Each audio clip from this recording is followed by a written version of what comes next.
So, it's very nice to see some very familiar faces. These are unusual times. Everyone has to adapt and change.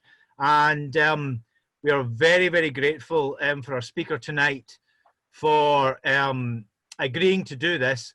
But this also may be a new way of doing things, at least for the foreseeable future.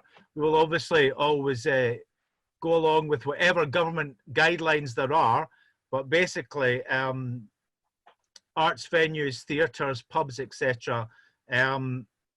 Basically we'll be following their lead. So as soon as it's okay for those sorts of groups to meet, then we'll be meeting back in person. But for the time being, we're going to try this. So this is a webinar. There are people watching this on Zoom. And for those on Zoom, at the end of the talk, we're going to be unmuting you and you can take part in a Q&A, okay? And Nick will be in charge of that. Also, we are being webcast live onto our Facebook group page, and many, many people, we've got over 1,000 members on there, so many people might be watching. We'll also take a close eye at any comments left underneath the live stream for any questions, which we can then pass on to Nick at the end of his presentation. And we're also actually going to be streamed also on our YouTube channel, and that will be, the talk will be archived there. Okay, so I'll just repeat myself a wee bit for those that have just joined us. Welcome to the Scottish Society for Psychical Research's webinar. My name is Ennis Smith. You can find us on Facebook, but also the internet. We have a website which is on the SSPR.com. So the SSPR.com. If you want to make sure you're going to be kept up to date with any news, you can ask to be put on our mailing list. So that is basically put on our mailing list, and we'll email you with an update to our program. And that's basically the sspr.com/contact. Just email us and then we'll put you on our mailing list.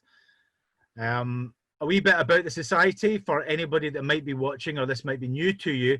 But basically we were founded in 1987 and we are to investigate the paranormal in a scientific manner. And basically that means that the society holds no corporate view on the paranormal, but as long as we concentrate on the evidence. So that's the very purpose of psychical research. It has to be scientifically based. And on this subject, actually, about evidence and the existence of the paranormal, we actually have a very bold topic for tonight. It is the paranormal exists, so what? So talking about that subject and taking us on from that point, if the paranormal is real, if it does exist, then so what? Where do we go from there? And this promises to be a fascinating talk, and it's going to be given by our past president, who is also a lecturer in education at Glasgow University, a paranormal investigator, researcher, medium and meditation teacher, Nick Kyle. And I will very, very shortly shut up and let Nick take control. But he is going to speak to you on the paranormal is real, so what? Over to you, Nick. Thank you, Ennis. Thanks to the SSPR for the invitation to speak. It's my first ever talk on an online platform. I'm only used to normally doing groups and seminars. So I'm just going to share my screen for a moment and check with you, Ennis, that you can see the screen. Yes. The PowerPoint, that is. Yes. Okay. So can I also ask you, Ennis, since you're co-host, to check the waiting room from time to time? I've just let two people join, or maybe the same person join twice, and I'm now going to ignore the waiting room. Yep, I'm keeping an eye. Thank you. Okay. So I can't see anybody anymore, but I can see my screen. Ines, you can talk to me and I can hear your voice, yeah? Yes. Okay, just let me know if there's anything that, that I can't see but I need to know. Okay. I'm looking at my PowerPoint only and my little picture on the right hand side and a few, only 5 or so faces. Okay, so the paranormal exists, but so what? I'm going to look at these 2 aspects. And I'm going to start by saying that my assertion that the paranormal exists doesn't depend upon some tricky use of words or semantics. There is, if you look up the dictionary, such a word, such a concept, and it's been written about for a very long time. But my assertion also doesn't depend upon the media, a quagmire of spooky stories or alien narratives, and unfortunately almost always offering quite unsupported conjecture or posing unanswered questions and never really returning to those questions subsequently. My argument is founded primarily upon my own corroborated and transformative experiences of close-up, awesome paranormal phenomena.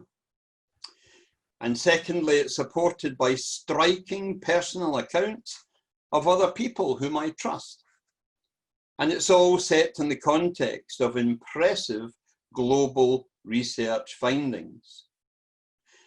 Now, let me tidy something up. It might surprise you to know right from the start that I am willing to accept that the paranormal doesn't exist. Indeed, I have said this in recent years, but only if the listener agrees that such phenomena can be accepted as normal. And it was the late Enrico Marabini, and I've just, yeah, there's there. He was a leading psychical researcher from the north of Italy. And when we met, he said something to me. He said, I don't like your logo for the SSPR, investigating the paranormal, because there's no such thing. He said, it's all normal to the people for whom it happens.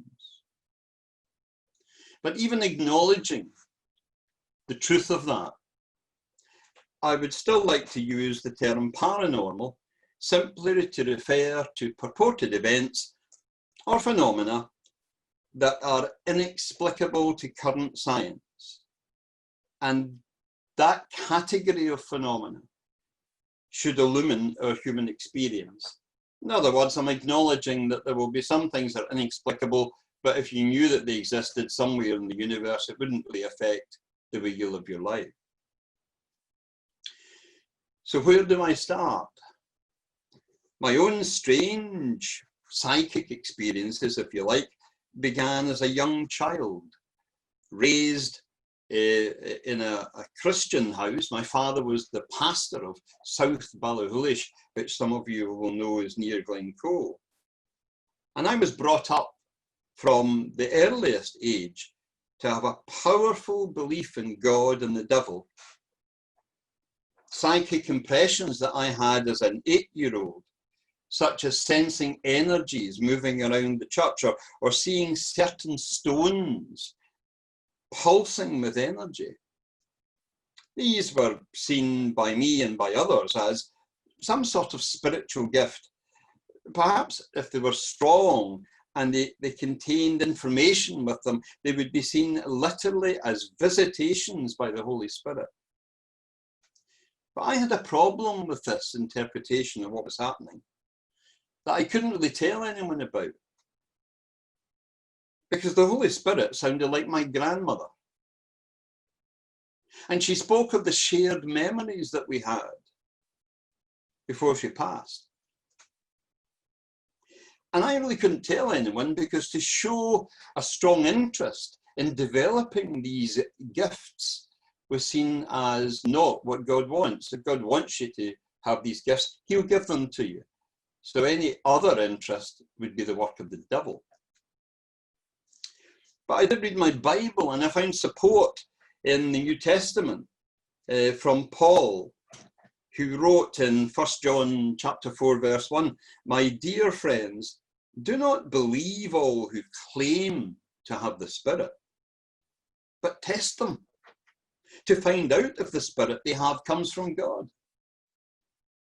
And elsewhere in 1 Corinthians 12:10, he says, "He," that's God, "gives one person the power to perform miracles and another the ability to prophesy.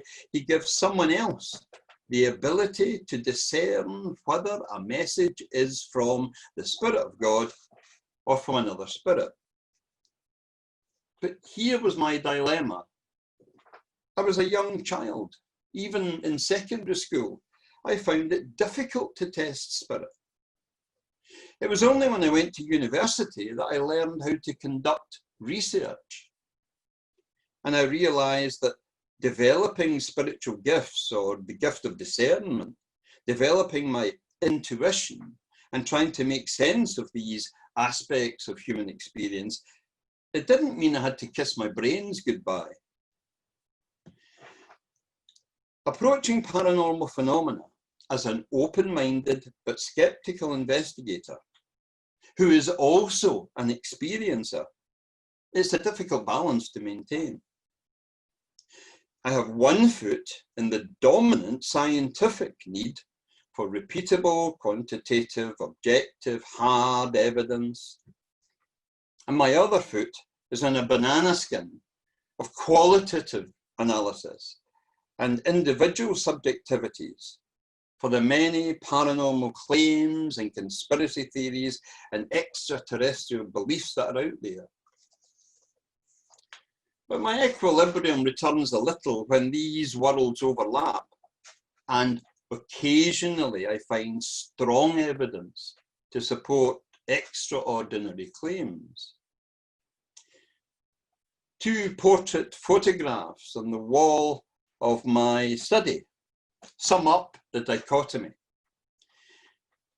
On the left, the late Professor of Astronomy Archie Roy, founder of the Scottish Society for Psychical Research, the SSPR, and the late Albert Best, a famous medium, healer, who became a close friend of mine, both of whom shared a mutual respect, and they demonstrated how to work together to respond effectively to the many cases that came to the SSPR.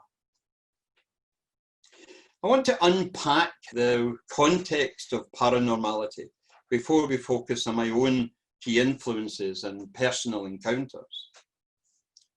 The paranormal includes well over 100 topics or categories, including extrasensory perception, telepathy, ghosts, the afterlife, UFOs. There's more on the screen in front of you. Now, surveys show that 3 to 4 billion people worldwide have reported a belief that the paranormal exists. And it said that 2/3 of Americans report that they have had a mystical experience. Around 8 billion people on this planet believe in religion, which, as I think most people would agree, is institutionalized paranormality, with its beliefs in miracles and an afterlife, and even permanent paranormal objects in their relics. Now, some people might be impressed by these numbers. They might think that these indicate that there's something worthwhile to believe in, and I would accept that they may be correct. Others, however, watched what a zillion flies eat to thrive upon, and they're less convinced. Anyway, just because you accept one aspect of paranormality doesn't validate the wide range of all the other aspects. So my question is, how do you filter out misinterpretation or misunderstanding to identify what is worthy of study? The filtering of claims for the paranormal must involve evidence-based reasoning, even if you accept that the physical sciences do struggle to engage with non-physical phenomena. But we can't leave something as important as shaping our view of reality to some material reductionist physical bias. Such an attitude means that any supporting evidence for the paranormal, 100% of it, can only be due to flukes, frauds, or fraud. But nor should we rely on pseudoscience of magical thinking, because believers, even if they do get results, will quickly be dismissed as operating out of ignorance or some other deficit-related put-down term, distorted, unfortunately, by misplaced efforts, overwhelmed by anecdotes of thousands of well-intentioned but essentially incompetent amateur investigators, or the worst category, self-proclaimed psychics. Paranormality merits the top-ranking researches to be carried out perhaps in multidisciplinary teams to examine if paranormal experiences are not simply self-produced, as Professor Wiseman argued in 2011, to make sure that they're not simply psychological anomalies explainable by neuroscience, as Professor Chris French would assert, and to check that they're not experiences, some of them anyway, that are merely induced by infrasound, as Parsons and Cooper suggested in 2015. Sometimes I am asked why paranormal phenomena are seldom studied in laboratory experiments, or at least within highly controlled conditions. And the most obvious answer is funding is scarce. Academics and their researchers follow the money, increasingly these days. But when we look at the study of mediumship, I have found that in general, successful mediumship is based on the strength of the need of the client or the sitter, and that communication is heightened by positive relationships between the sitter, their deceased, and the medium. I would go so far as to say that the best mediumship is based on a strong emotional bond, rather than simply a need to keep to a researcher's appointment schedule. I mean, if you want to develop a close or even loving relationship with someone, how would you go about it? I suggest that you would be more than respectful. You would be patient, you would encourage them, you would nurture them, you would indeed trust them, respecting boundaries, but inviting a closer engagement.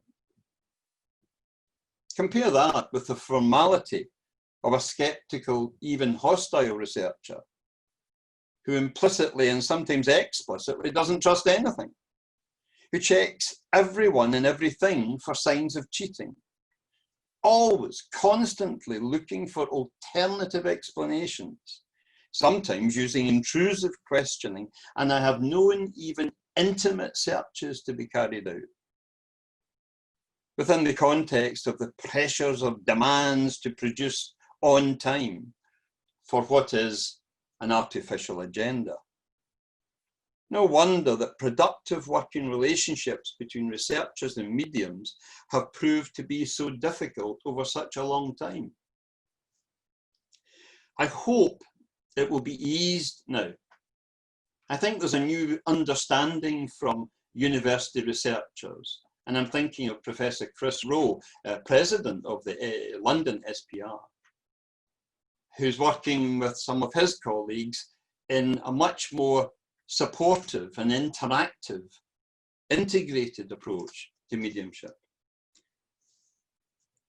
Now, it was after a decade of frustration in me trying to replicate paranormal phenomena, physical phenomena, in all sorts of various groups, secular and spiritualist, that eventually I was told by mediumistic friends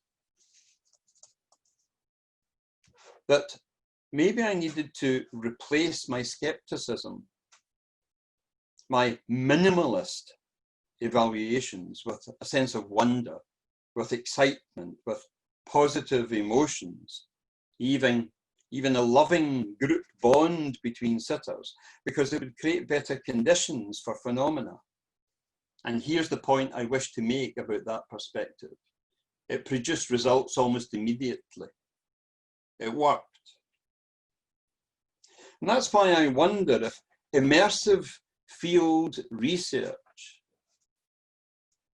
where researchers work with mediums for a much longer period of time, at a much deeper level, perhaps even suspending belief and judgment to see if the results are there to be studied at the end of the process.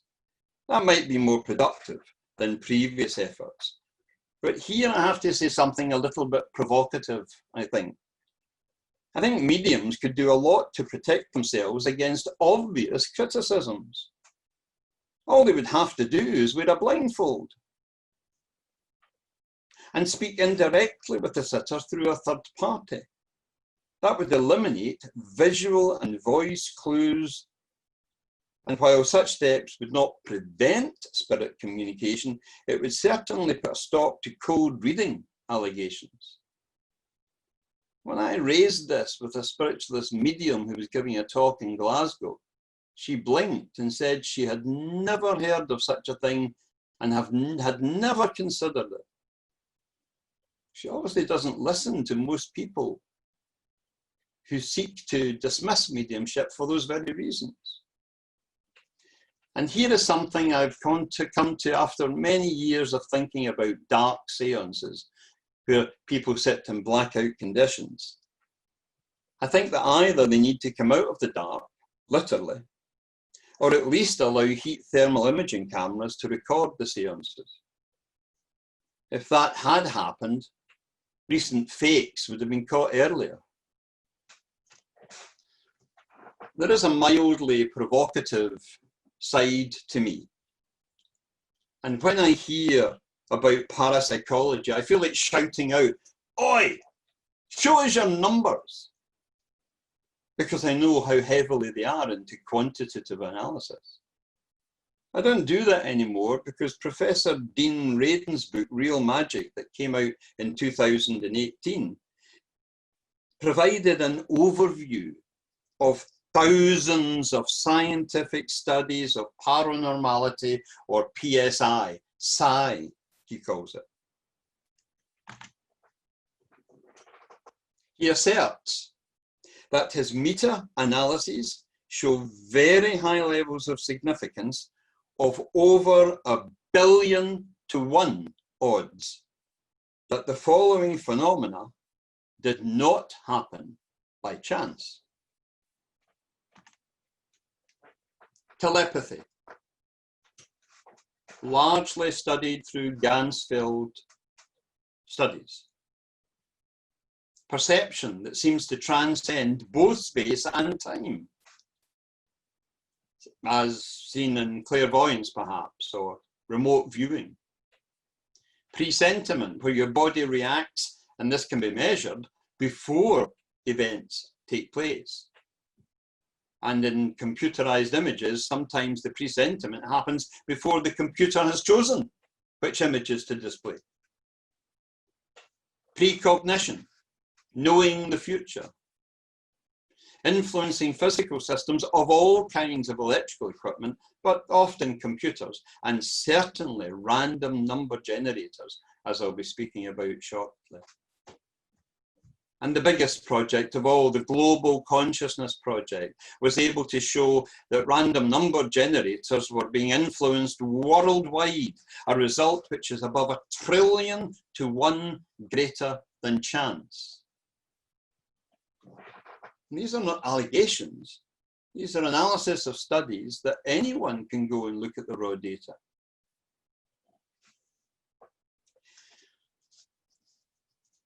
If it's numbers that persuade you,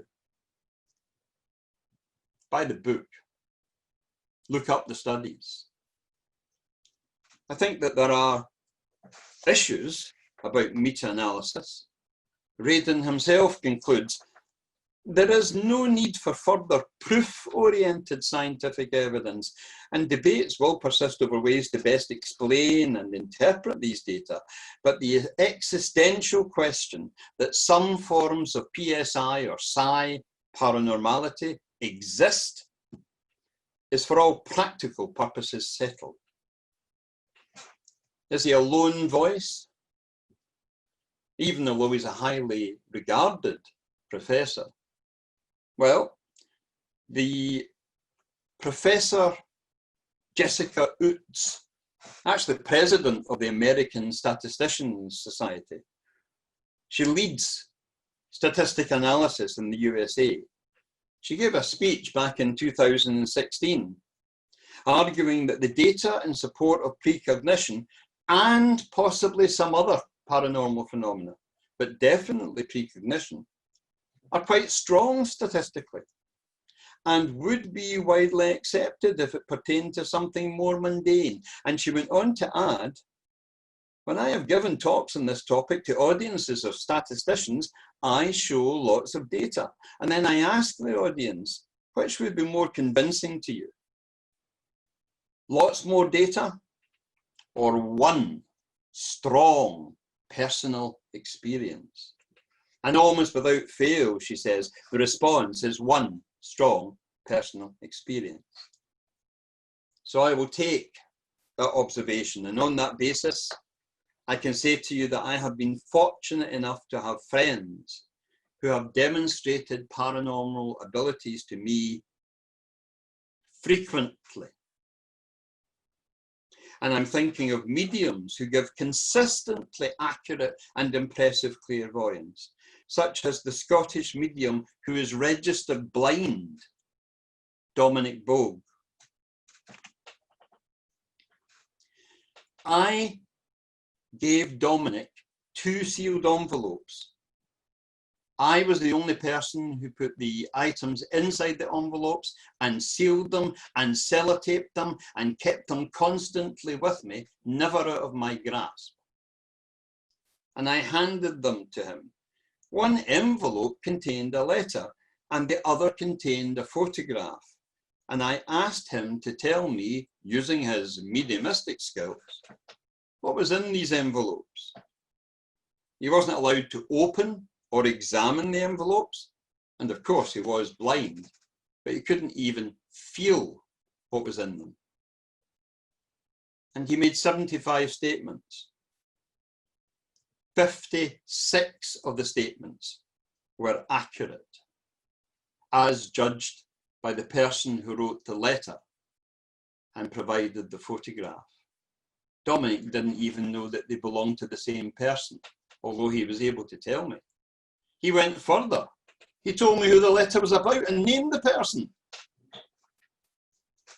And he also told me why the letter writer wrote the letter. What was the main concern? And he went on to say things that the letter and photograph provider denied, only to later reveal that Dominic was in fact correct. She was simply embarrassed that he was so correct. I think this is astonishing. I've tried doing it with people who don't think they have any psychic ability, and they're very lucky if they can get even half a dozen statements right, by chance, by guessing. And I have given Dominic's name to at least one group of university psychical researchers, or as they prefer to call themselves, parapsychologists. And 2 years later, Dominic has never had an approach. what is that about? Let me go further, just a little back in time. Albert Best asked me, would I like to see physical, spiritual healing? And I said, yes. So when I turned up, he was sitting with his eyes closed. And there was a young man in front of him who had a brain tumor. And his mother was standing observing what was happening. Albert stood up and was still with his eyes closed, began to speak in fluent German. And Albert had told me that his spirit helper had been a German doctor in his own earthly life. When the mother took her son to a consultant who had previously provided x-rays of the tumour, the consultant apologised to the mother and said, we must have got the x-rays mixed up with another patient. Your son doesn't have a tumour. And as far as we can tell, based on today's test, never did. The tumour had gone. And yet when I tell that to people, I can sense how difficult it is to believe that I saw a globular mass come out of the top of the child's head and was being held in Albert's fingers as he pushed it away in a bowl of water. Now, I have friends who investigate the paranormal, and they have also had thought-provoking cases. Michele Di Nicastro, a good friend, an Italian parapsychologist, when I asked him what was his most influential evidence after investigating hundreds of cases, sometimes with university colleagues, he said that the ones that provided extraordinary evidential value was the Azzurina case of a ghost girl's voice taken in secure surroundings of a castle that had been locked down with an inner circle of researchers and microphones left in corridors.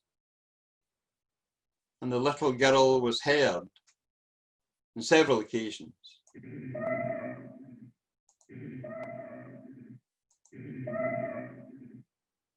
calling for her mama. Here's the thing, and by the way, there are half a dozen recordings. I just chose one that was very short and snappy, easy to understand. When this ghost girl's voice recording was sent to 2 different universities and they were given no information about the paranormal context, they both independently and separately came back to say, wow, you have got a recording of what sounds like a little girl's voice, but it's not, because it doesn't have a human larynx. In fact, we think it might have been produced in a computer laboratory, an audio laboratory, deliberately constructed to perhaps challenge us or confuse us. The little girl in one of her recordings provided the circumstances of her death. And I'm not going to play it to a worldwide audience. Let me just tell you, it's a little unnerving to hear a lynch mob chase and capture and execute the little girl because she was an albino child and regarded as the devil's child. Michele also researched with a team of investigators Bardi Castle in Italy. And to cut a fascinating story, very short, he caught an image in infrared which is grainy, but it was in pitch darkness.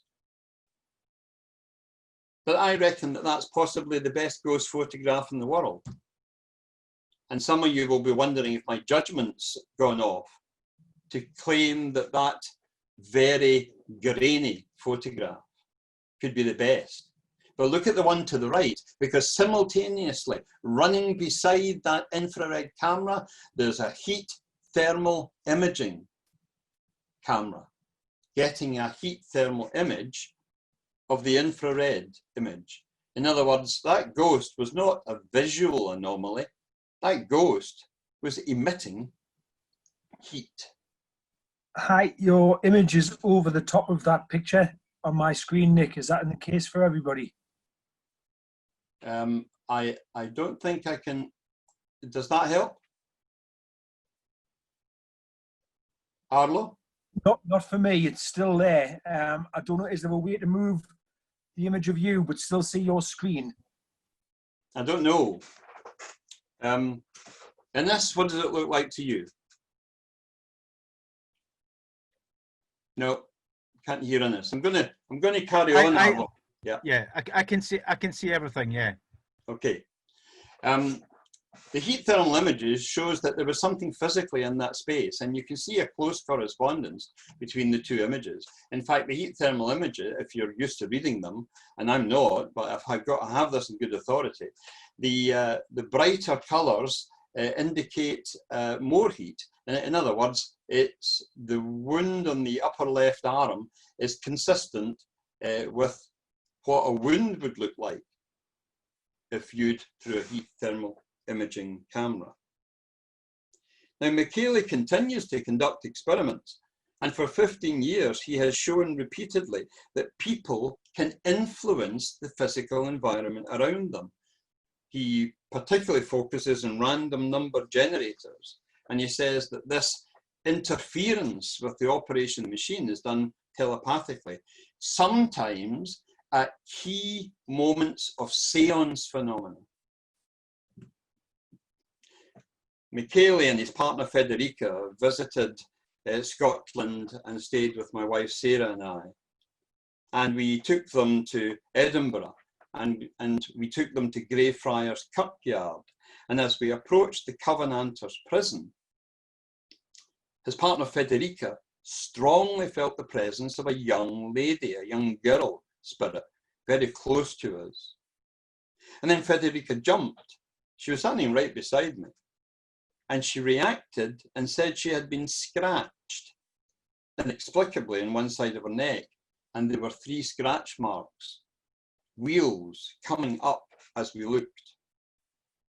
Now, it was quite cold that day, and Federica wore a leather jacket over a blouse, and she never took off that jacket throughout the entire day. However, when we got home and Federica took off her jacket, a small muddy hand mark, a muddy mark left by a small hand, appeared on her blouse.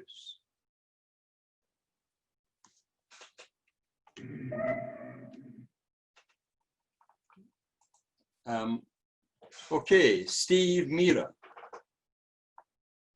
a paranormal investigator from Manchester. He has a fascinating international list of cases he studied. I went with him to America's most demonic haunting of a house in Seattle in America just a few years ago. When I asked him what he'd been doing recently, he said, well, I've been looking late last year at an electron diffusion region, which is what the scientists have called a portal at Skinwalker Ranch.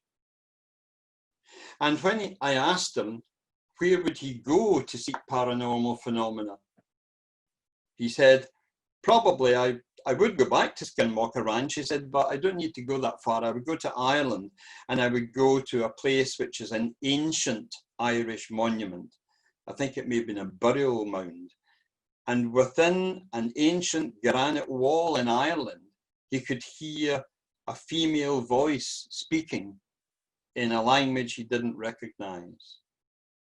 Ancient Gaelic, perhaps.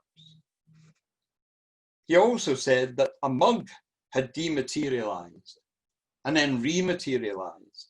So he took the mug and an identical mug from the same set in that kitchen, and he took them and had them examined at Lancaster University. The mug that had apported showed a diathermic or heat reaction in the very clay of the mug, the ceramic of the mug, and not for the other mug that was taken as a control. Steve, I know, wants to get to the truth of things and will only report the truth that he finds.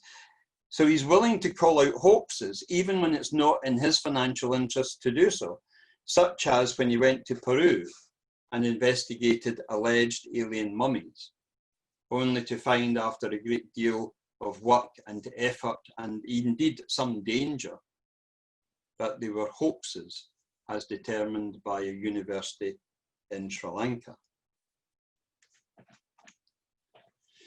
And Malcolm Robinson, who may be in this audience today, a paranormal investigator from Hastings, although he's most well known for his UFO work, he said that he was mystified when a chest of drawers levitated once in front of him, very clearly. And in terms of his enormous history of cases, read some of his books to find out more. He's about to produce a book on the Socky poltergeist, Socky being a small town or large village in Scotland. And of course, what's become a long-term popular case, the Bob Taylor UFO assault case that took place in Dechmont Woods near Falkirk. What would my answer to my own question be? What have been my most influential paranormal experiences?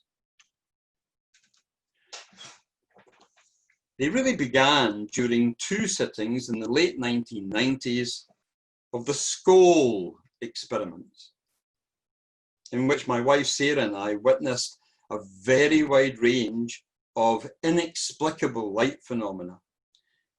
My wife Sarah levitated in a chair. She had a conversation with a man who'd materialized in front of her and who offered her a handshake to reassure her. And when she asked if she could feel up his arm, there was no shoulder, there was no body attached to this arm, and the hand was still shaking hers. On another occasion, light phenomena was trapped in my hands, and I was able to turn them in such a way that there were no wires or nylon fishing line or anything else, making them whiz around the room accurately. One of those lights shot inside my wife's rib cage, and she squealed as she said she felt a tickling sensation from inside her ribs before it popped out and flew around the room. If later on in question time you want to know more about this, I'd be very willing to talk about it, but we were so affected by what we witnessed. I would use the word, my life was transformed during only 2 school sittings, and they had over 30 for invited guests, including scientists from Europe. They even changed location to Spain and America to show that it wasn't a function of the cellar in the village of Skoll. I've tried for a decade to replicate that phenomenon, using all sorts of self-proclaimed physical mediums and various groups in and out of spiritualist churches and home circles, and using different methods over 10 years with very little success. But there was an unexpected benefit. I learned how to meditate, and I discovered that through meditation, some mediumistic sensitivity, some intuitive feelings began to develop slowly. Now, those of you who know me will have heard me talk about the Skoll experiments, and I don't want to go on about them. But those who haven't heard of them are recommended to find them online. There's a Skoll report, 300-page scientific report, written by the authors. Unfortunately, 3 of the co-authors are deceased. And you can't go and do your own investigations because the experiment stopped at the end of the 90s because they were told that they were becoming dangerous. And even although a book has been produced and there's a video available for free, a DVD called The Afterlife Investigations with some good footage in them, the SPR who sent those 3 investigators were highly critical that they produced claims of phenomena that had been produced in the dark. Now, my update, for those of you who know that story, you may not know that 2 Scottish mediums from my home circle went out to Spain and fully materialized the spirit communicator team. I think it was 6 spirit people in total, physically in the room to be spoken with and to be hugged and touched and kissed. And the Foys were overcome with emotion to be able to meet spirit communicators they had come to regard as family before the experiments abruptly ended. There's a list of at least 20 top scientists from all over Europe who came and saw things they couldn't explain, because the school experiments never had a blank sitting. Even a group of people came from Nassau, and they saw phenomena they couldn't explain either at the time, though they refused to acknowledge they even attended subsequently. What some of you will not know is that in recent years, I have attended blacked out seances in the Glasgow area where spirit people materialized. And I've had extended conversations over 2 hours on several occasions with people from the spirit world. They shook hands with me. A child leapt into my lap and gave me a hug. The hand that was shaking mine had no body attached. Furniture levitated and spun. Objects disappeared into the wall beside my head, and they didn't always come back. But what might interest you more is that more recently I've been in well-lit Glasgow restaurants, having dinner with the same medium friends, and on approximately 5 occasions that I can recall from memory, tables have slid around inexplicably. A pet dog partially materialized under the table on one occasion, and I was hit by its tail. And most recently in a Glasgow tea room, 2 tables levitated. One was a large bench type table that was easily 18 inches or 2 feet off the ground, and I tried to push it down, and it was as if I was the feather. I made no effect. And then I noticed another round coffee type table, also levitating, belonged to a customer that had nothing to do with us. But observing paranormal events, even when they're witnessed and corroborated, even when they're recorded, like the pictures in front of you, it's not as influential as when it happens through you. And just in case I'm deluded, I always speak of situations where witnesses are available to confirm what just happened. Indeed, one of the witnesses is part of the audience tonight, I think. This account that I'm going to give you of mediumistic ability in me has 2 witnesses. My wife Sarah was at home alone, sitting in the lounge one evening when a woman materialized beside her. Sarah was surprised, but not afraid. And she said to the woman, "Who are you?" "Elizabeth," was the reply. "Why are you here?" Sarah asked. And she said, "For Margaret." And then the spirit woman faded. Now, Sarah was concerned about that information, because when she gets messages like this infrequently, it has been in the past a portent of death. But for whom? My mother Margaret, Sarah's aunt Margaret. We phoned them and they were fine. And several days passed and we thought, somehow, for the first time ever, Spirit have got it wrong. But within a fortnight, Sarah's lifelong friend, Sheila, phoned to pass on the sad news that her sister Mags had unexpectedly been diagnosed with terminal cancer, and she had only a few days to live. We went to the funeral. Sarah told Sheila later about the experience she had had, and Sheila confirmed that her mother's name was Elizabeth, that her description matched. Sheila was very keen to know if Mags or their mother could communicate further, so she came up from the south of England to visit us in her home. I sat with Sheila and with Sarah quietly. Using meditative techniques, I expanded my awareness And then I became aware of a presence building up invisibly just a few feet away. And I sent a thought, Mags, is that you? And an answer came back, yes, but only I could hear it. I sent another thought to Mags, do you know that Sheila is here? Yes, that's why I'm here, she replied again, silently. I turned to Sheila and said to her, I think I might have Mags here. What would you like to know? And Sheila said, is she happy? Where is she? Is she in heaven? And I turned to the space in which the presence was still there, but stronger now, and said, Mags, did you hear that question? Yes, she said. So what do you have to say? I asked. Her words were clearer now. I didn't know if Sarah or Sheila could hear them. As it turns out, they couldn't.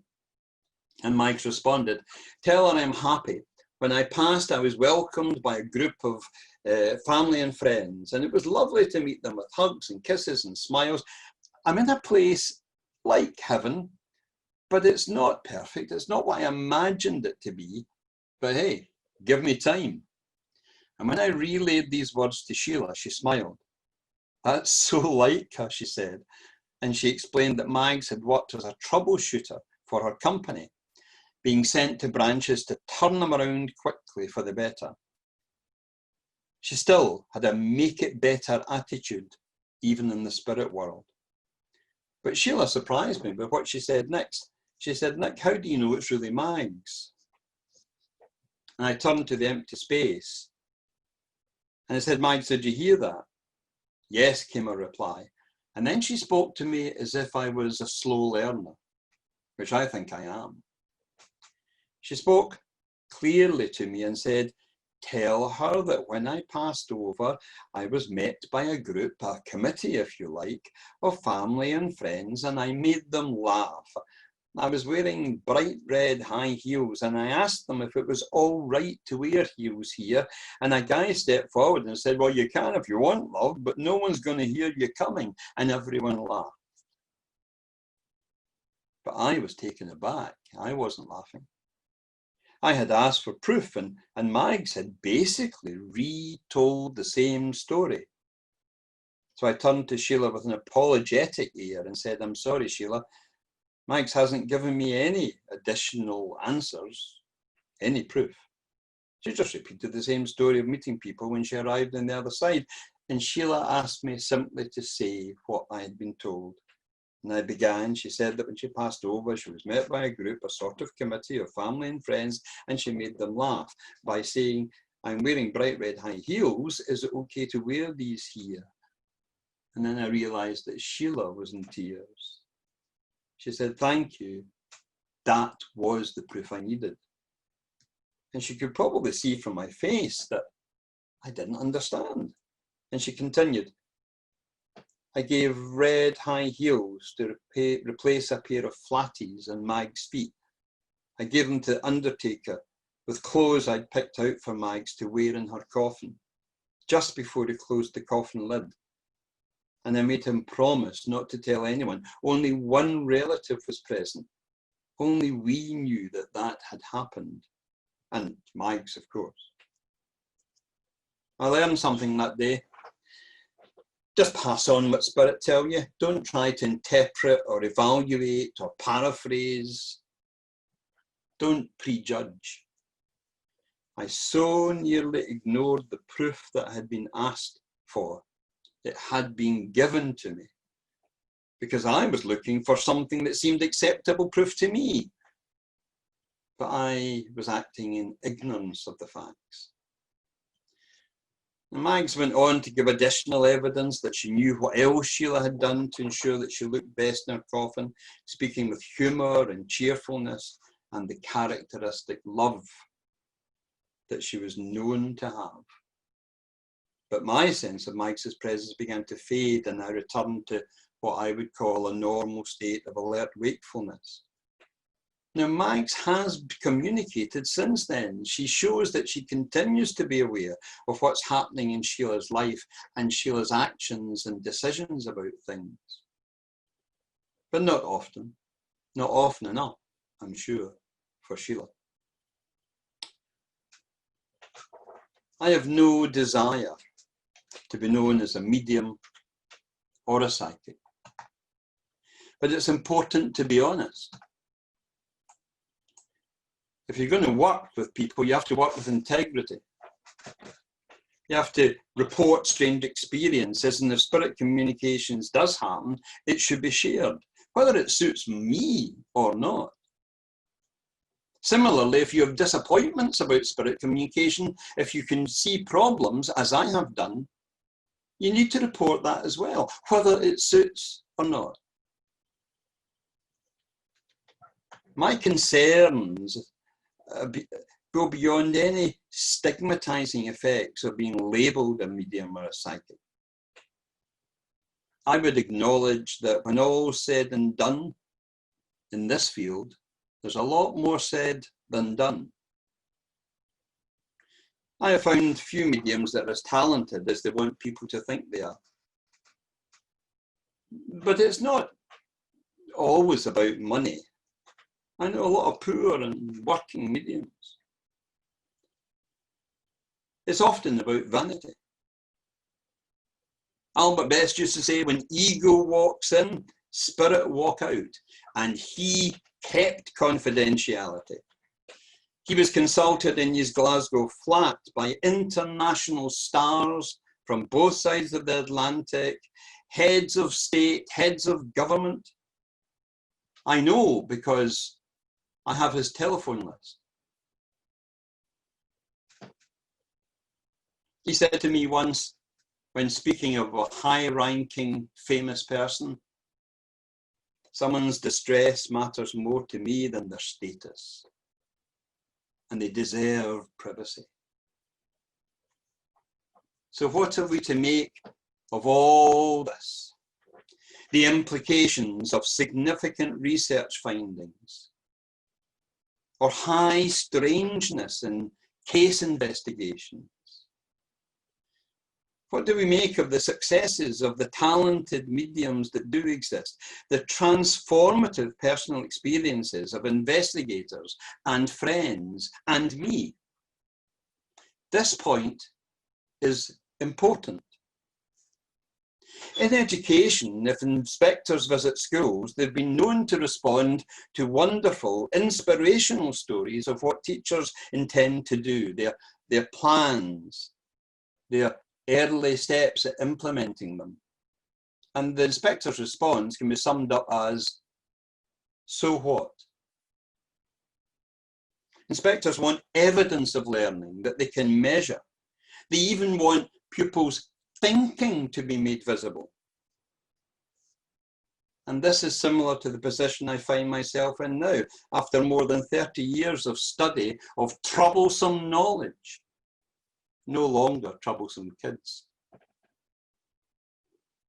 After 20 odd years of case investigations, mainly for the SSPR, and my own paranormal experiences, I've only given you one, I say to myself, so what? What does it all mean for the way that I understand reality? What are the implications for how I should live my life? I've been transformed, but into what? And what evidence should I select from this enormous community of paranormality to shape and guide my conclusions as to how to live the time I have left? In one of my first English studies lectures, the tutor, Martin Davies, acknowledged that his audience already had a fluency, even a skill in using their first language, English.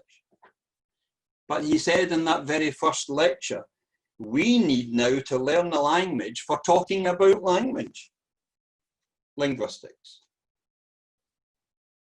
So this is what I say to you. We collectively need to find a language that enables us to make greater progress than we've made in the past century or so.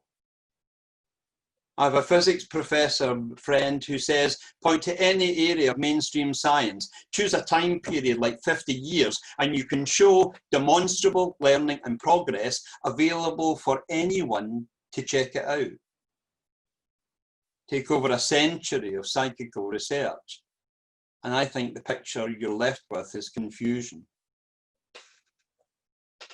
We might benefit from moving away from what I was brought up in by my pastor father,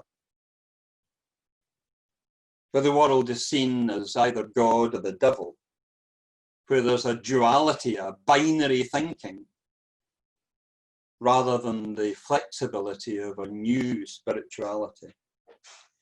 And I think we have to move to the new sciences to extend our current understanding of life, which I think most of us take for granted.